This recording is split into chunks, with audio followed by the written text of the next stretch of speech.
Okay, everyone. We are on our third Planning Commission consultant interview for this evening, and we have Beckett and Raeder with us, and we have John and Lee with us, right? Leah. Oh. Welcome. We try to limit everyone to a half hour for presentation and for some question and answers, okay? Thank you. You can get started whenever you want. Yeah, you can take the microphone out and walk around if you'd like, whatever you're more comfortable with. I will just move it so I can just keep the slides and move through it. Okay. My name is John Iacoangeli, and with me is Leah DuMouchel. We're from Beckett Raeder in Ann Arbor, and I won't quiz you how to spell my name after we're done, but you can refer to me as John I and Leah. The Beckett and Raeder has been in business since 1966. Started out as a landscape architecture firm and became an engineering company, and then brought on community planners back in 1990. Sorry, I apologize. Could you just keep the mic to your a little bit more? You can take it out of the... Yeah. Okay. Be a lot easier. And our firm is multidisciplinary, and we are involved in quite a few different professional organizations. In terms of planning, we're the Michigan Association, we're a member and sponsor of the Michigan Association of Planning, members of the Michigan Municipal League,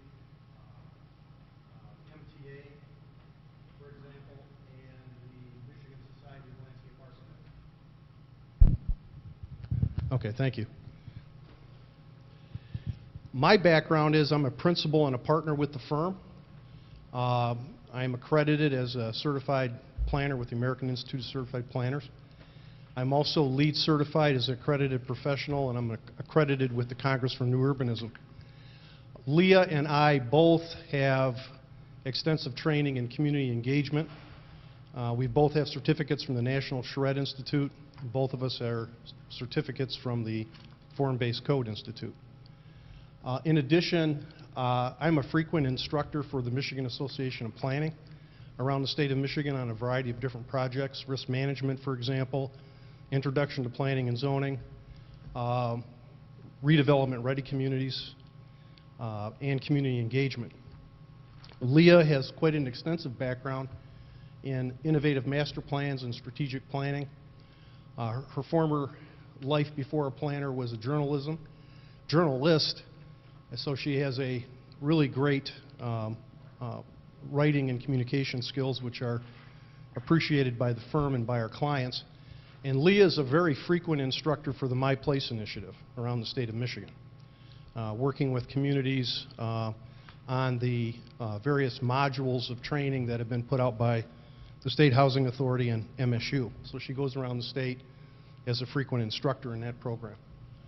And part of our support staff in the office, because I notice up here you do have mapping, we do have Marissa Lauderrock in our office, and she is a GIS person, master's degree program from EMU, and a planner, and she provides a lot of the background support in terms of our planning work. We have a basic understanding of your request for services that were in the request for proposal, including that you have a diverse mix of land uses. You're obviously are a historic lakefront community. You're along US 23, M14 corridor. Citizens are currently fully engaged in the community. You've got areas that are urbanized, you have areas that are rural. So you have a very diverse community and background. Our approach may be a little bit different than some of the other consulting firms that you've interviewed or are going to interview. Our approach is based on community engagement, good quality data, interrelated planning.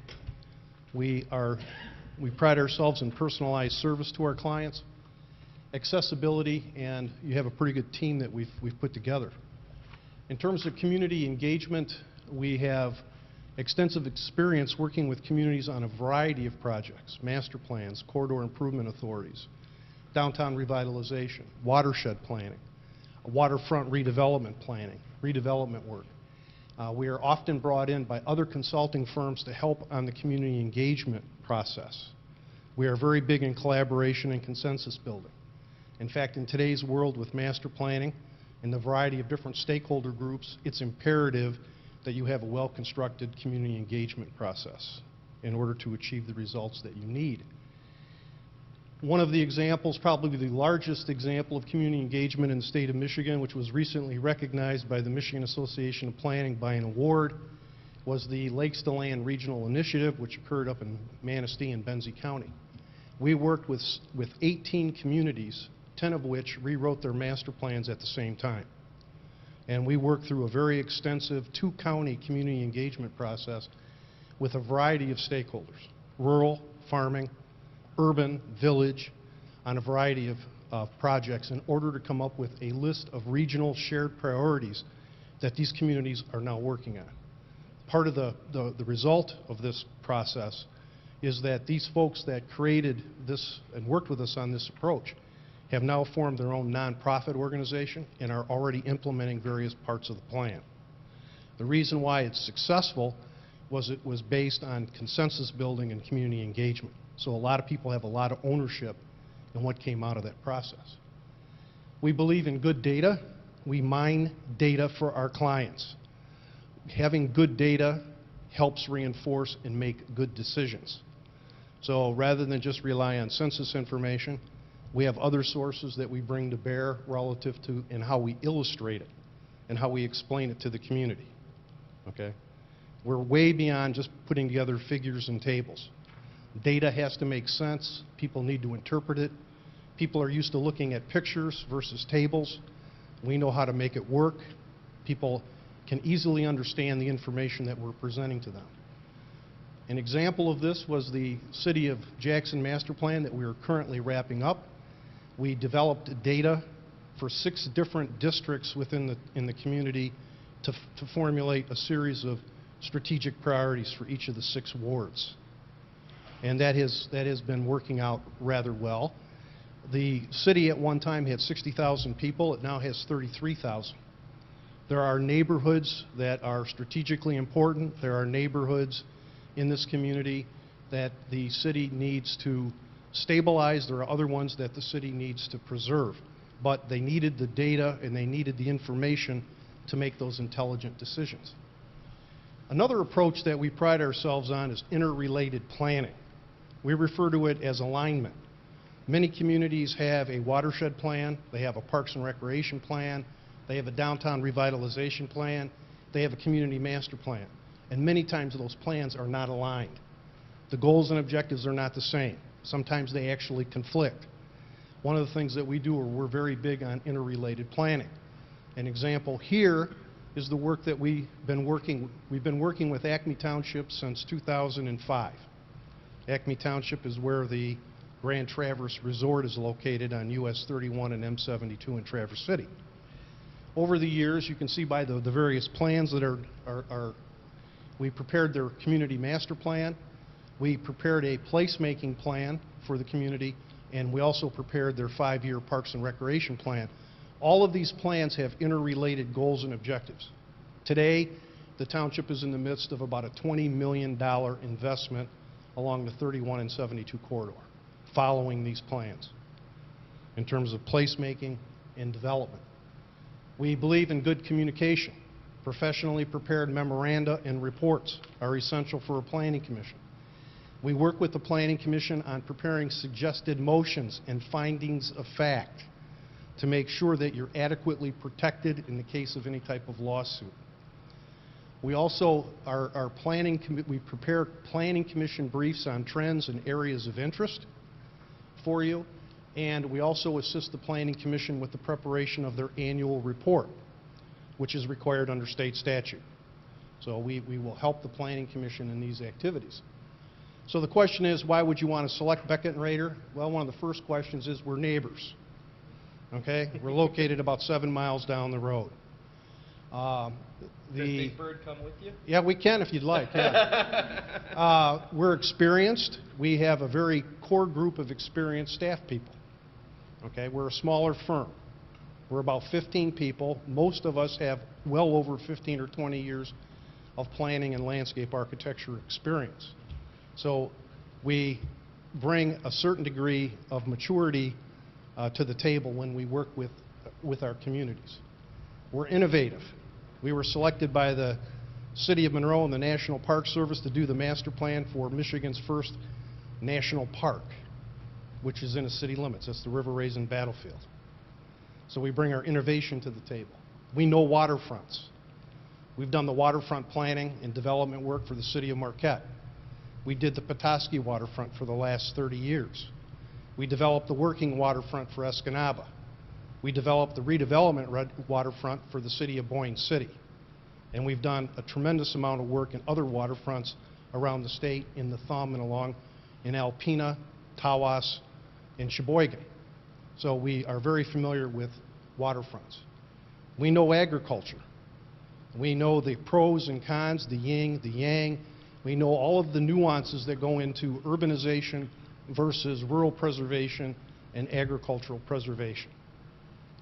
We just led an initiative, I don't have a slide, in Northwest Michigan where we prepared a food and farm report for a two-county area, looking at growers, consumers, producers in terms of where they're located, how they interact with each other, and the economies that they bring to the table.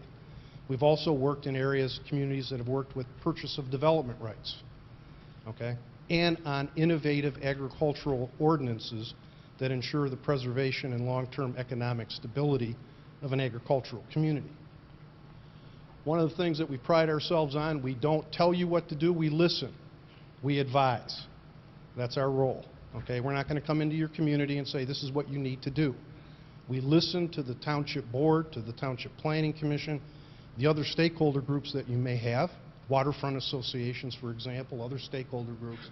We listen to what their concerns are, and then we work within a proper framework within the Planning Enabling Act in order to prepare, in order to advise you on various options and alternatives that you need to take a look at.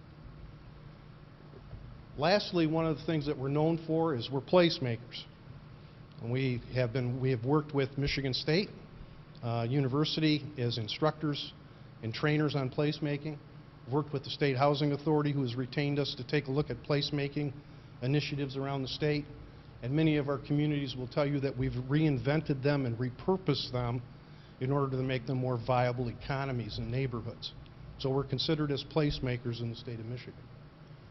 And with that, I wrap up our slideshow, so if you have any questions, and I want to thank you very much. All right. Sam? As a planning commissioner, one of the key things that I look at for a consultant is leadership. I know you touched on it in your presentation about giving us suggestive motions, etc. So I definitely was paying attention. But could you elaborate a little bit more about what leadership is to you, to a community, and then give us another example, please. Thank you for being here, too. Well, thank you. It's a great question. The way I define leadership is the ability to collaborate, listen, and to actually effectuate change. And you don't do that by being out in front of the pack, but you do that by bringing people along with you. So one of the things in terms of planning leadership is the ability to collaborate, okay? One of the things that I didn't have on the slide that I pride myself on, I'm the only municipal planning consultant that is part of North Sky, which is a nonprofit consulting arm in Northwest Michigan. And that group does two things: leadership training and governance. And I'm the only municipal consultant that's part of their cachet of consultants in that area. So leadership is an issue, or is a defining quality, not of myself, but it's what the attributes that I can bring to the community to develop leadership skills, okay? Because a lot of our planning work that we do is focused around leadership teams. These plans that we showed you as part of our presentation all had leadership teams, which were comprised of various stakeholders within the community. And then we worked with them to develop the plan. Because when the plan is done, they're the ones that take it out in the community. They sell it and they implement it. So they have to be familiar with it. So that's how we do leadership. Thank you. Yeah. Thanks again for coming. My question is more along the lines of being in touch with the community. And I see you have a very diverse group of clients that you've worked with over the years. But in particular, looking at communities that are our size that have similar challenges. And I noticed here that Milan, Michigan, is one of the cities that you've done or you guys have done a downtown master plan with, and clearly they've struggled from a lot of the same things that we struggle with. I guess what I want to know is when you have a small mostly rural community that's on a major corridor that has explosive growth to the east, explosive growth to the south, how do you make sure that you're in touch with that when you're looking at a region that's very different than what we are today? Well, I think one of the things that we gleaned out of your master plan, but then also out of your RFP, was that you do have all of these extenuating external development pressures. Okay, and the key is going to be, how do you identify those, and how do you want to, if you want to consider them as assets or liabilities, and depending on what column you put them in, then you develop the appropriate strategies for it. Now, we have worked in a lot of smaller municipalities and communities. Communication is a big issue. Okay, the ability to reach out to different stakeholders. I can't emphasize that enough. One of the things that we do when we start a planning process with the Planning Commission is we take them through a stakeholder assessment. We have them identify all the various individuals in a community. Individuals that may be proactive, one of the individuals that may be reactive. We ask them to identify individuals that have a high degree of political influence and individuals that don't have any political influence. But those are all of the stakeholders that get involved at some point in time in the process. So the key with a small community is the ability to reach out and know who those stakeholders are, because they're the ones that can help really make the final plan work. Now in Milan, we worked with their Downtown Development Authority, and we helped them with their Parks and Recreation program. Another small community that's in this general area, that's now the city, was the Village of Dexter. We started working with them in 1992 with their Downtown Development Authority when they had $4,000 in their bank account. And up until 2 years ago, when we turned over the final project to them, their Downtown Development Authority was probably bringing in somewhere around $300,000 or $400,000 a year, and doing a lot of redevelopment projects. Okay, but what happened as a part of that was getting everybody to agree on the strategy that we needed to do, and they followed it to a T. So that's the success on a smaller community scale. Thank you. Yeah, you're welcome. Well, I need to ask my usual question about how much value you place on the communities and our citizens' input. We have a pretty divided community, and people on either side of land preservation and development, and so what kind of value do you place on that? We're about to embark on a community survey that's going to survey all sorts of opinion, so it seems that it fits in with your vision, but could you explain how that works?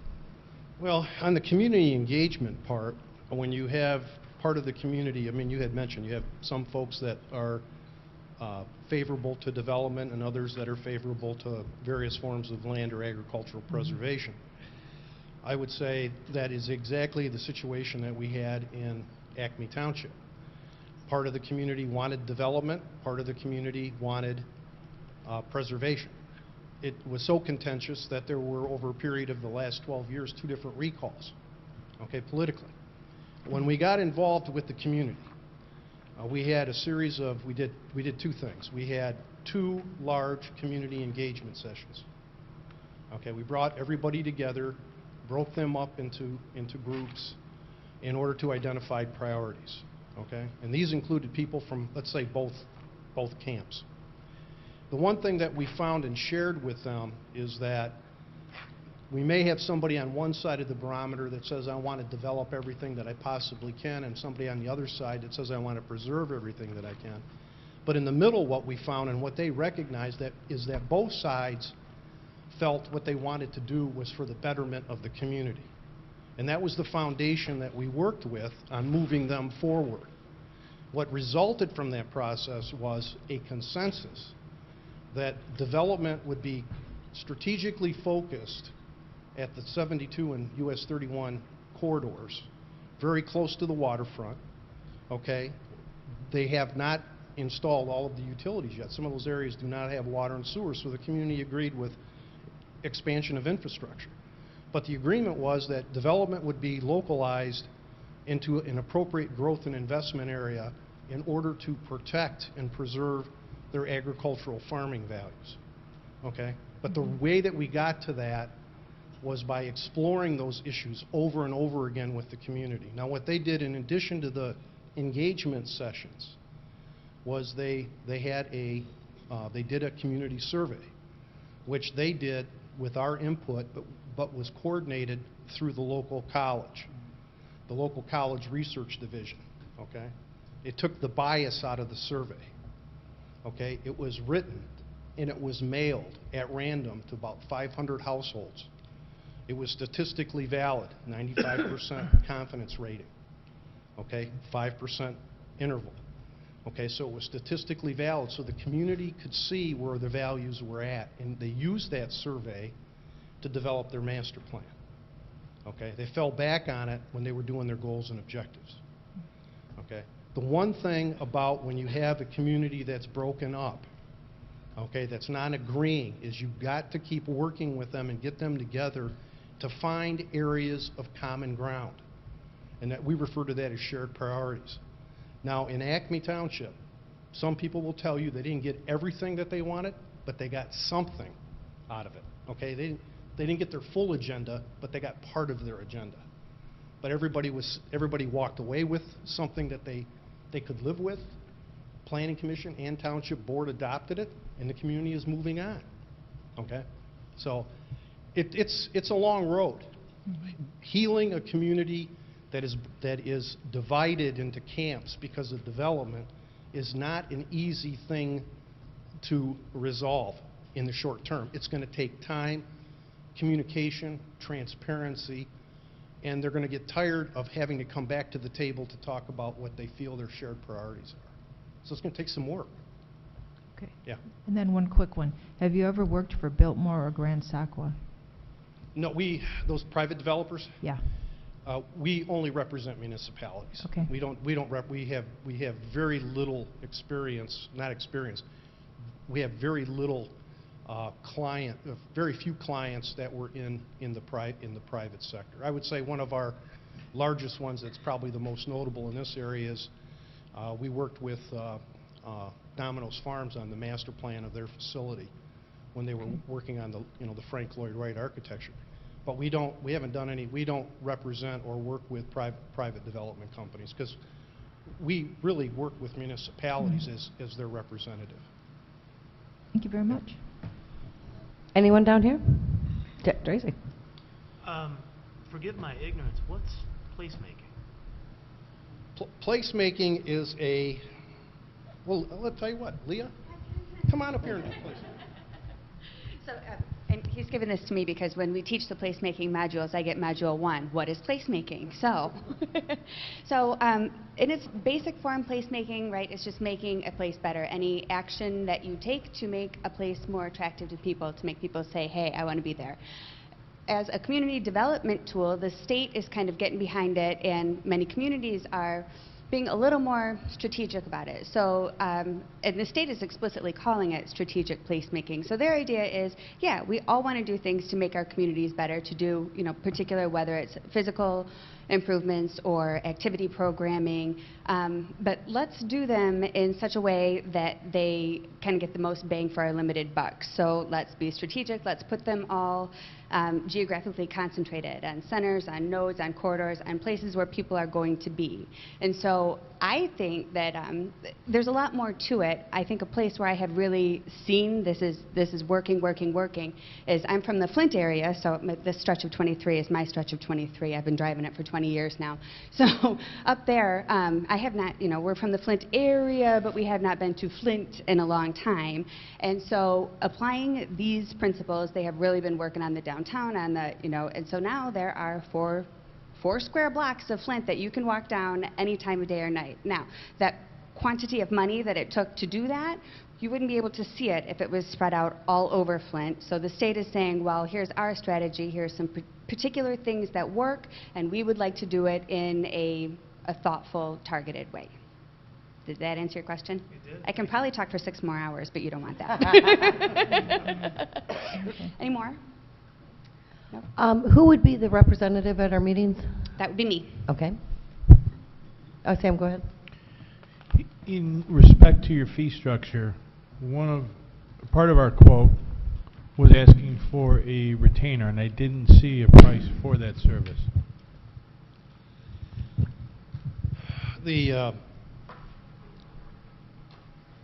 And if we didn't put the retainer amount in there, I apologize. The retainers are usually, the way we base them is, with our other client communities, is $750 a month, okay? And that provides you with 12 hours worth of professional service. So it's not just a retainer to lock us in, but it's a retainer that we will do up to 12 hours of work within that $750. What we find is, and I want to emphasize this to you folks, we really pride ourselves on being in touch with our clients, okay? So we get emails, text messages, we get phone calls. It's not uncommon for the township supervisor to give me a call at 8 or 9 o'clock at night if there's a problem or an issue that comes up. We pride ourselves on providing that as part of our retainer. Working with the Planning Commission, part of the retainer is many times with the communities is we stop in the township offices once or twice a month. We always like to have a meeting with the zoning administrator or the lead planner on staff and the chairman of the Planning Commission to go over what's coming up on the agenda, what may be coming up 2 months from now. So we're continually kind of trying to stay in front of what's happening. When site plans come in,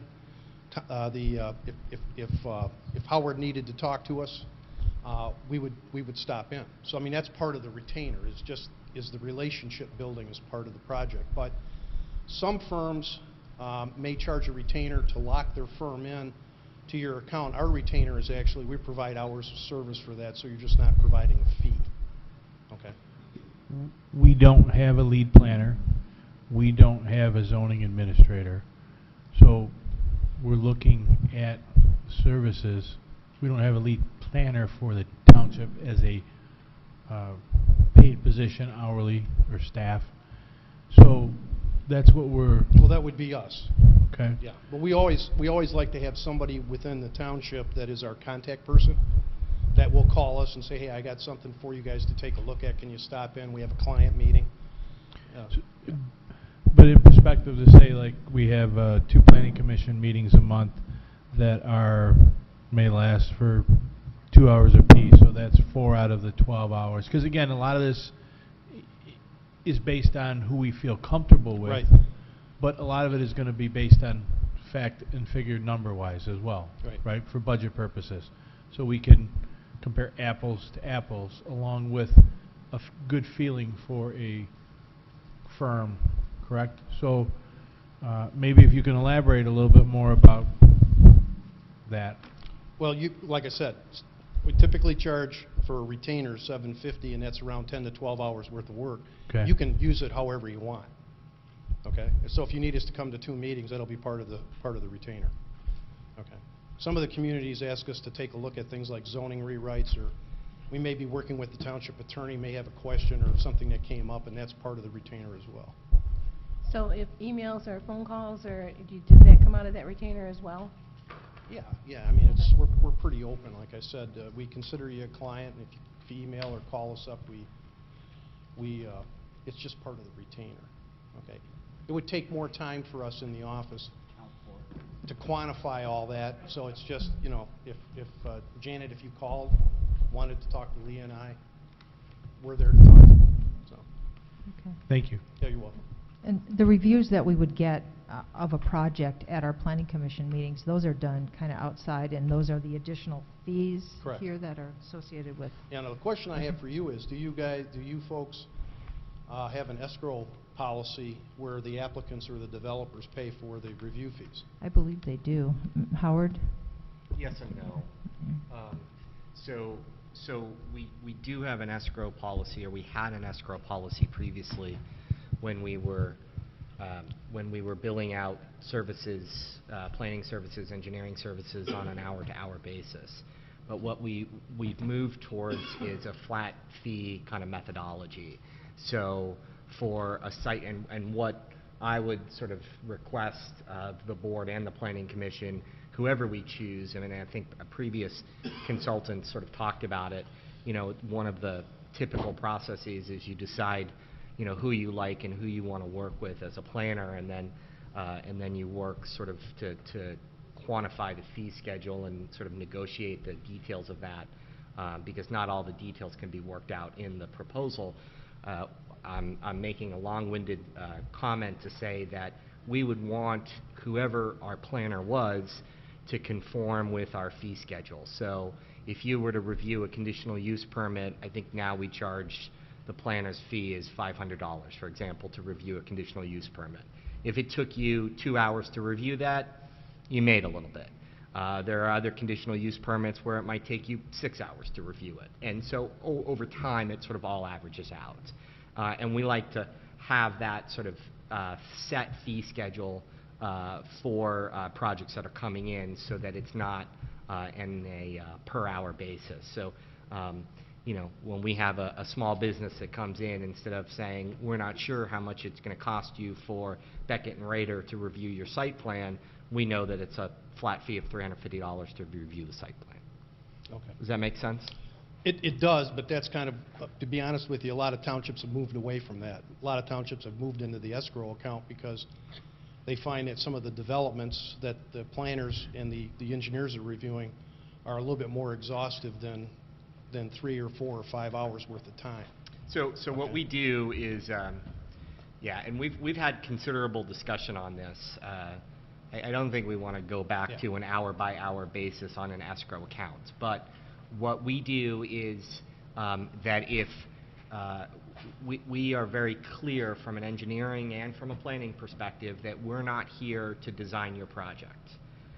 Specifically on an engineering basis, and even from a planning perspective. So if you come in and do a review of a site plan, and that site plan under the fee schedule costs $500, and the applicant isn't ready, you have a number of criteria in that site plan that is not appropriate to move forward for approval, then there has to be a secondary review, and that review would be half of the first review. And so you're not constantly reviewing a site plan over and over and over again, spending 15, 20, 25 hours and only getting a few $100s for it. It's very clear to the applicant that if you don't provide a site plan that is complete, then we're going to put you back through the process, and the second iteration of that process is half of the first, and it continues like that. Okay. So did your previous planning firm operate under that? Previous planning firm operates that, and that was actually developed from not only the previous planning firm, but other communities that also our engineering firm used. Okay. So yeah, that's the way we kind of do it. And even on the engineering side, it's that way as well. All right. All right, do we have any other questions for John? I can't thank you for Thank you enough very for much. coming Thanks. this evening. I know it's late. Thank you so much. Oh yeah, go on. I'm sorry. So with that understanding, if your firm was chosen to discuss this in a little bit greater detail, is that a structure that your firm would work with? Yeah, we've worked under that structure before, but as long as I think Howard clarified it. As long as the application is complete, that's okay. What we see a lot of times is the applications are not complete, and it causes everybody a lot more work. Right. So, Yeah. if that's the qualifier.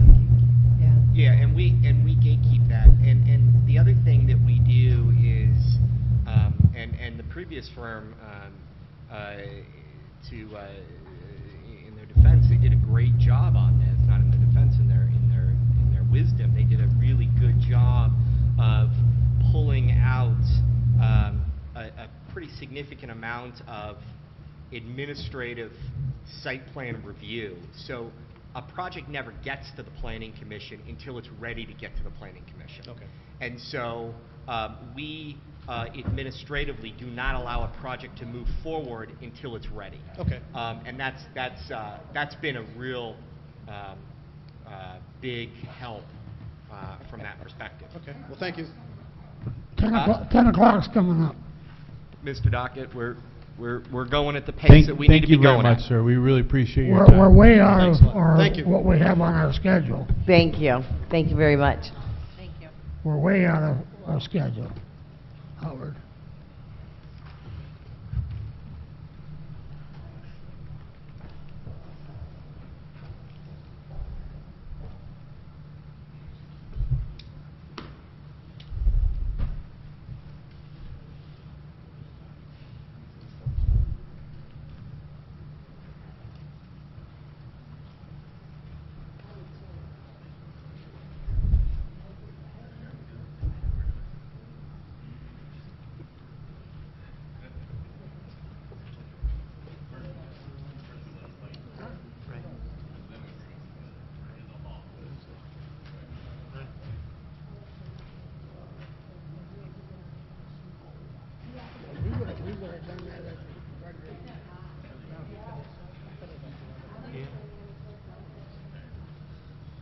Yeah, but when we did this part, we didn't. That would be helpful. We're not gonna have the whole thing. We're lucky to get out of here, but. An entire thing. You know what I'd love to see is. I didn't like that one. They didn't have any price. This guy's got a price down, $6.95. I know what you guys need. Stay there. Yeah, he's got a price down there, and he's got. What I like about him, and he's got on here. 2 meetings a month. I'm gonna leave this if we cancel the meeting and put it in the bank. And get out of my way. I'd love to see some better board members. They would get my vote. If they can't do it, right? Damn it. Yeah, but he's got little small. You know, small community. Yeah. I really like it. That's funny. And huh? How many people? Yeah, Hamburg Township. That's Amsterdam. Corporate meeting. Parks and Rec. That's beautiful. That's like something from the 50s or something. But I really like the fact that he did it. For him, it's 2 meetings a month. Council meetings to be credited for future meetings. So anyway, that's, I don't know, I mean, we'll find out about the presentation. You got 3 guys and 3 gals on there.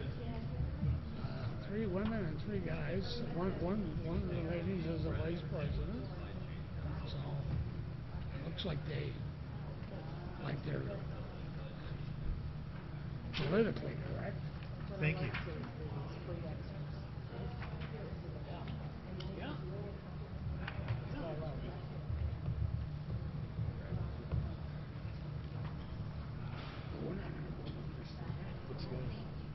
Good evening. Sorry we're running late tonight. Well done. Not so late. We won't even have time for board member comments. Do you need some training and PowerPoint presentation? Yeah. We do Prezi at our company. We don't do PowerPoints anymore. We do Prezi, which is all electronic flow, and it's online. So it's all cloud-based, very highly technical.